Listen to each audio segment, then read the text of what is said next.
Woli kurisei mwana wamai. Zvakamira sei?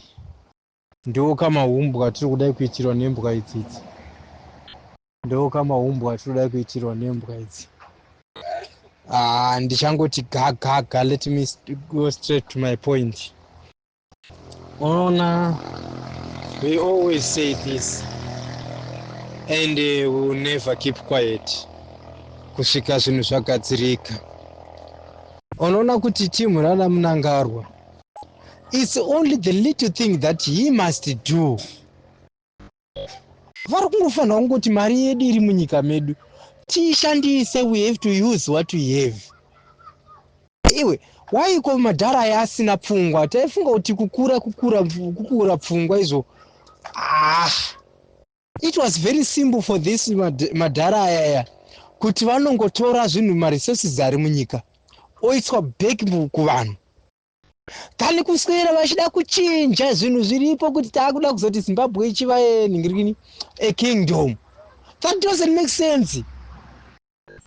That doesn't make sense. The reality still stands. Kunyange vakaichinja kuita a family thing, chinongoramba chiripo chinhu chinongovarwadza. Chironda chomhino chiri achimbopore up until vadzosera zvinhu zveZimbabwe kumaZimbabweans, which is very simple. They have to give us what belongs to us. Ngavasarambe vachida kurebesa miromo, kurebesa zviguno, kurebesa tsoka dzavo, vachimanipulate what belongs to Zimbabweans. What belongs to Zimbabweans, we will keep on handing them. Kunyange akazozviita mambo, kunyange akazozviita whatever position he is going to give himself, the truth remains the same. They must give Zimbabweans what belongs to Zimbabweans. Their life is very simple to live unless vapa maZimbabweans zvinhu zvavo. Kunyange vari kuzviti Timothy chakuti iyeye nyange akauya akatengwa akadii, but the reality stands still. Ngavatipe zvedu enjoy our life back in Zimbabwe. They have never fought for this country kuti it goes on an empire. Havana kumboendera kuhondo madzibaba edu. Whoever lost their lives in battlefield, they never die for this nonsense they want to do now. Mnangagwa has got an upper hand and the opportunity to make things right the moment he stepped up in the office. He was supposed to surrender the power and do what's best for Zimbabweans. Izvake zvokuya achiti the Zimbabwe is now an empire is useless. Total useless. Bullshit, like what did Geza used to say. It's bullshit. I think I always apologize when I have to use this word. But as make sense, DJ. Kuti naso ya shichanzi ta vada kuti hanzi ya empire. What's that nonsense?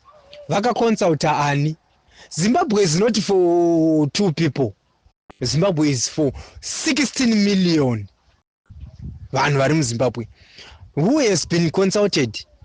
No, to hell with that shit. Paya ndakambotaura ndikati we need to come up with one solid plan. Saka are we very happy now kuti Zimbabwe yakunzi is an empire? You don't have to say or to argue with anything. You just have to say yes boss. No, that's not the country we want. We want a better free Zimbabwe, which is very simple. Ko chinongovatadzisa kungopa vana veZimbabwe zviri zvavo chiko. Chinongovatadzisa kuti vana veZimbabwe enjoy what's yours. Diamonds, gold and everything. We should have our peace yedu yatakarwira. Tinofanira kuva nazvo zvese tiise mumaoko edu. Why are they tormenting us like this? No man, to hell with these guys. Botswana marangarirwa zvakare. Madzibaba masango vachange varimo muGaborone vachiita ma1-on-1 kubva musi wa25 June, 26 June, 27 June kusvika musi wa28 June. Kuti muziye zvizere, fonai panhamba dzinotevera 0773 066 354 kana kuti 0776 581 704 kana kuti 0776 581 698. Ingava back to sender, lock sender nezimwe zinanara zizere. He unomukana we 1-on-1 na Mazibaba Masango Botswana mu Gaborone 25 kushika 28 June 2025.